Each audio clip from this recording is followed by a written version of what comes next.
Absolutely, do not let my son find this. The letter from my mill began with such an opening. It arrived a week after she had passed away. Throughout my marriage, she had constantly tormented me. I despised her. What could she possibly want with me now? But as I read on, I discovered her unexpected true feelings. And opening the safe at the location marked with the enclosed key, I was utterly astonished. My name is Julie Smith. I'm 35 and work as an office employee. As years passed, my friends and colleagues married one after another. Feeling left behind, I met David through a friend's introduction. As we were the same age, we hit it off over shared hobbies.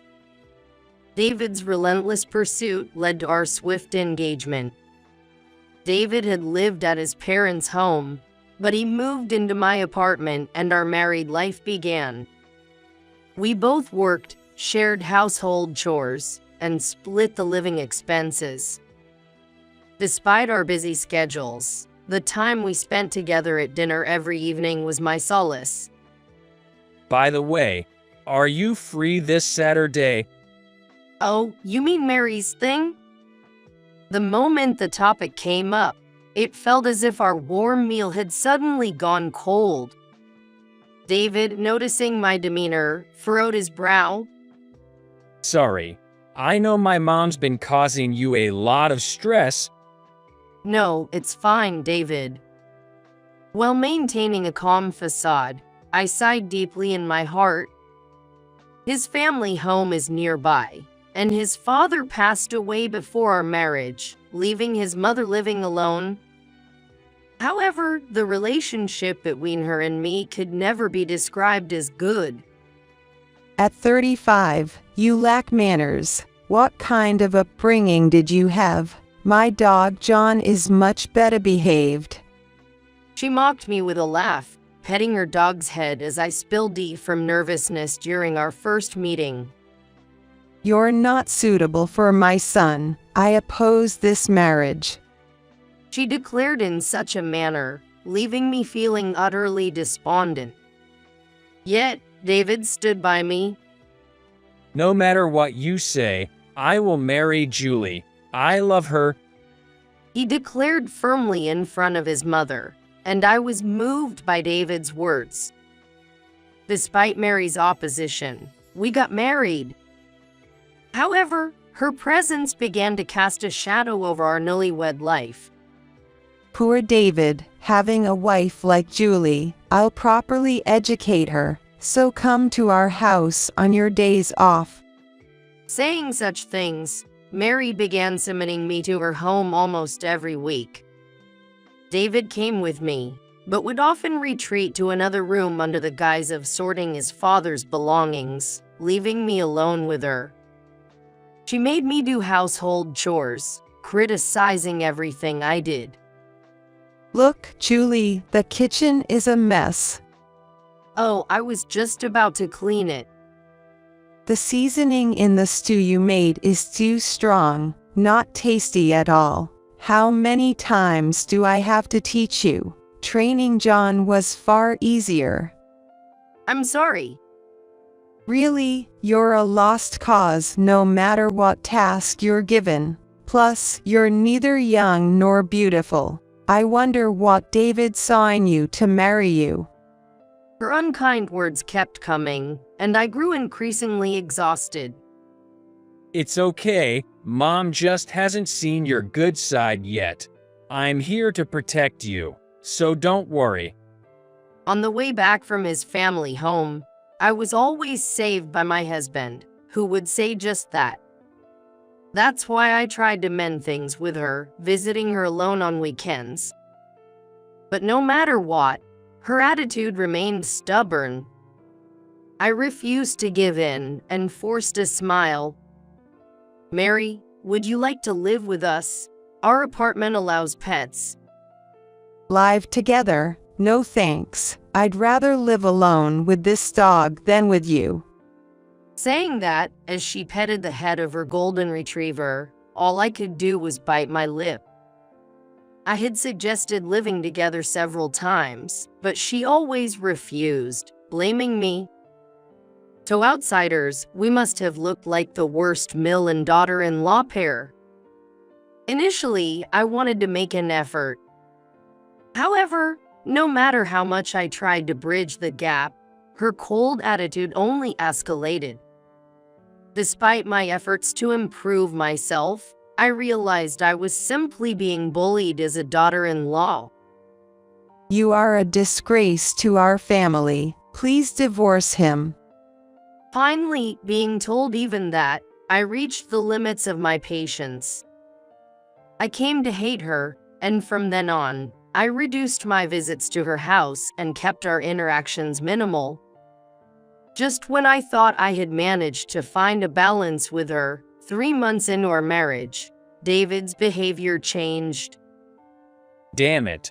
Why is it always me? It seemed his work wasn't going well. Whether it was out of frustration or something else, he began lashing out at me and objects around him. One day, after a call with his boss, he suddenly smashed a matching mug we bought while dating. Picking up the shattered pieces, I sighed deeply. Well, how did it come to this?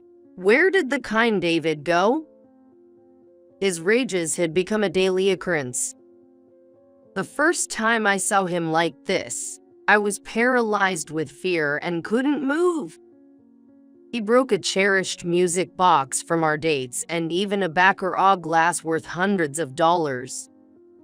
But I couldn't respond. When I did confront him, he kicked me out of the house.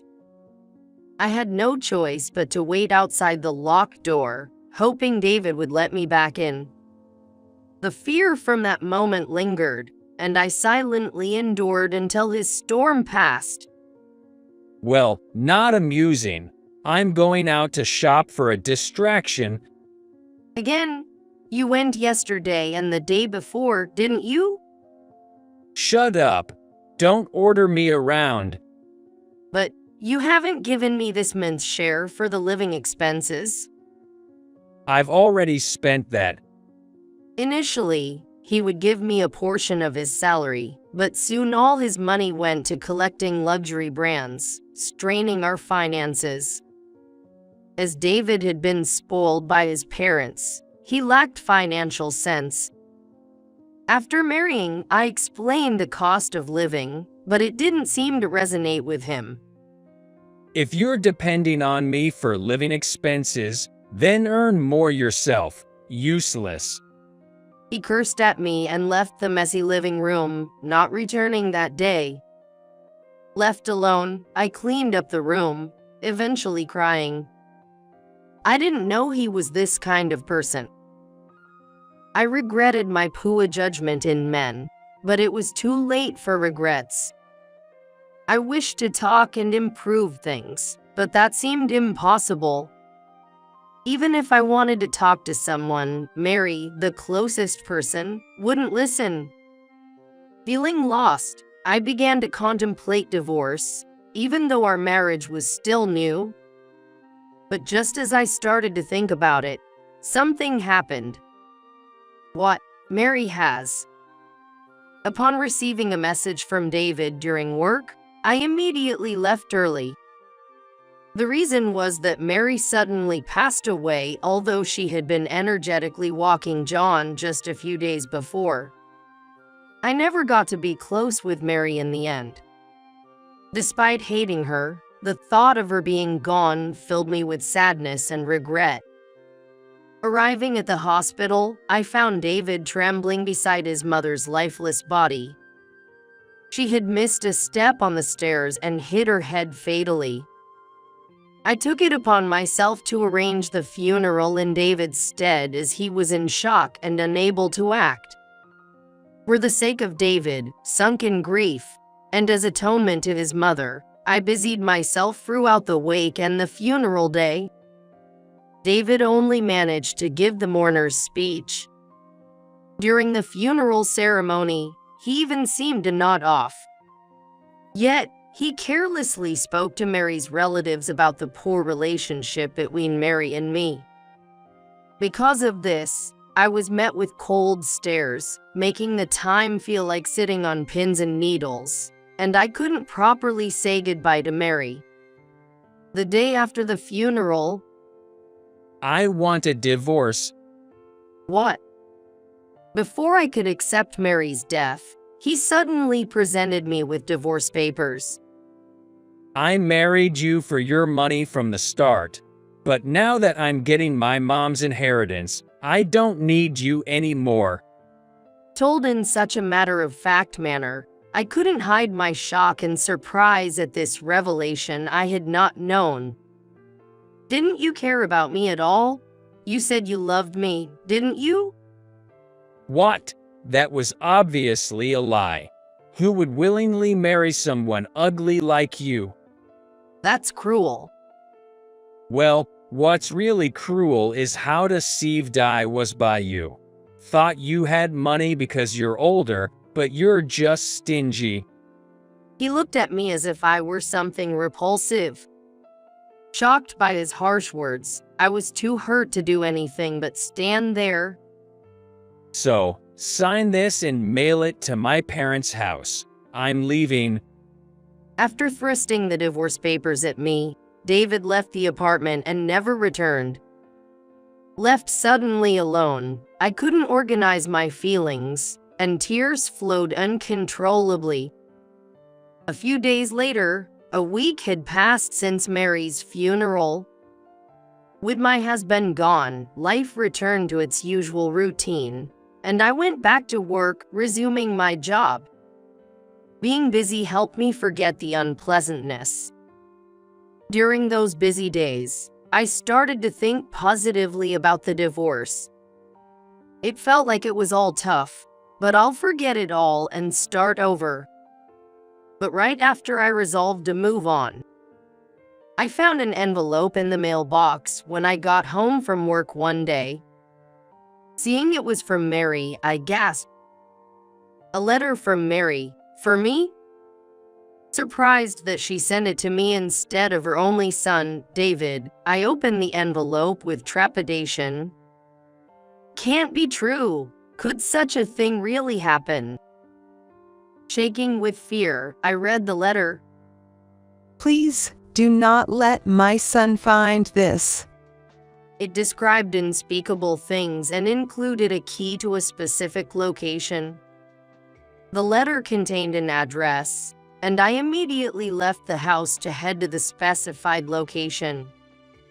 It was a safety deposit box at a bank. Using the password and key from the letter, I opened the box to find a shocking truth waiting for me. It seems the contents of the letter were true. Now, I need to gather evidence. To acquire what Mary had left, I visited David's family home. What? You brought the divorce papers? I'll send those later. I came because I was worried about John. The dog, having lost his owner, was cowering in Mary's room but ran over wagging his tail when he saw me. He is looking poorly cared for and with dull fur. Can I take him home with me? The letter from Mary stated, Please take care of John. So I asked David. That's perfect. I was thinking of dumping him in the mountains later. Then, can I also take John's toilet and toys? As I said this, holding back my rising anger, David was overjoyed. Yeah, take it all as a separation gift. Take everything. While pretending to gather John's belongings, I seized the opportunity to retrieve the evidence Mary had hidden and left his family home. Back at my place, examining what she left behind, I came to understand the sudden reason for her demise and was overwhelmed with tears again. Well, Mary, how frustrated you must have been. I will clear your name. Angered, I vowed to exact retribution on the root cause of all this. 2 days later, ready with my plan, I called David to my apartment. Despite the recent funeral, he arrived dressed in flashy brand name clothes and expensive accessories. How did you afford those? Well, it's from my mom's savings. His words ignited my fury. You know I fronted the money for your mom's funeral expenses, right? Of course, the wife should pay that. With a smug smile, it was clear he had no intention of paying even a single cent. Clenching my fist, I decided to confront him with the truth. I received a letter from Mary. It included a key to a bank safety deposit box. Guess what was inside? His previously brazen attitude vanished, replaced by a strained expression. No way. It seems you've realized. There, I took out my smartphone and showed him the photos I had taken of the contents of the safety deposit box. So it was there all along. I've been looking for it. The box contained documents related to the family estate, including property deeds and stocks. Hey, that's mine. Where is it now? Give it back to me. He advanced towards me aggressively with bloodshot eyes. Unfortunately, I can't do that. Do not give the inheritance to David. That was your mother's will. What? What are you talking about? You know exactly why. Saying that, I presented David with a copy of the letter that had arrived from Mary. Your dad died while fishing with you, didn't he? According to the letter, a few days before the accident, David had begged his father for money as he had accumulated debts from living beyond his means, and was consequently disowned. But soon after, his father died under suspicious circumstances, and both Mary and David inherited his estate. Mary always suspected you were after the money and had something to do with your father's death. That's nonsense. Everything written there is a lie. After shouting that, my husband tore up the letter into pieces, despite it being just a copy. First off, there's no way my mom would entrust something so important to you. You were like cats and dogs. That's not true. Your mother was actually worried about me. Indeed, Mary's coldness was her way of protecting me from David. Knowing her son's true nature, she acted harshly to push me towards divorce, to save me from being exploited by him. Mary's letter contained apologies, gratitude, and her wish for me to find happiness. Your mother was actually a just and kind person, yet you went as far as to harm her for the inheritance. Tears involuntarily spilled from my eyes. But David, looking at me with cold eyes, smirked dismissively. What? What are you talking about?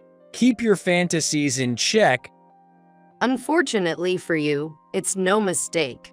The footage from the camera your mother left is right here. I informed him that I had obtained evidence, as mentioned in the letter from his mother.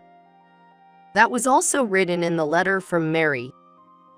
After squandering his father's inheritance, David began to demand money from his mother.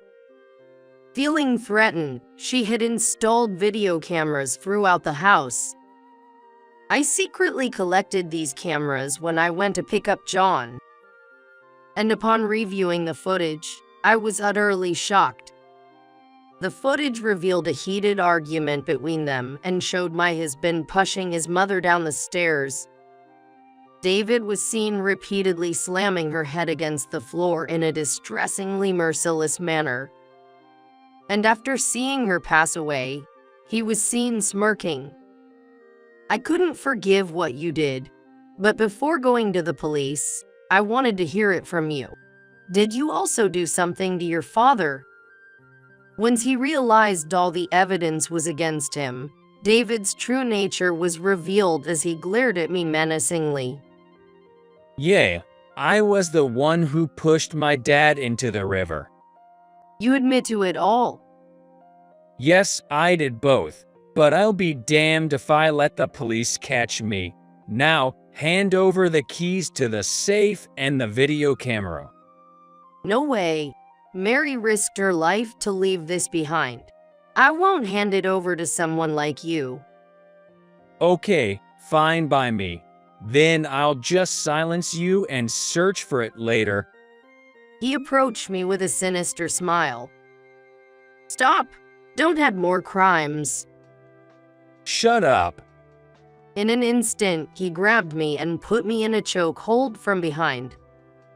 Go to hell, bitch. But at that moment, a violent impact threw both me and David to the floor. I realized then that John had body slammed him, coming to my rescue. John, thank you. I hugged him as he barked in response. However, David got up, more deranged than ever. Damn dog, I'll kill you all. Then he raised a golf club. But then we heard the faint sound of police sirens. What is it? Police cars? Everything you just confessed was heard by the police.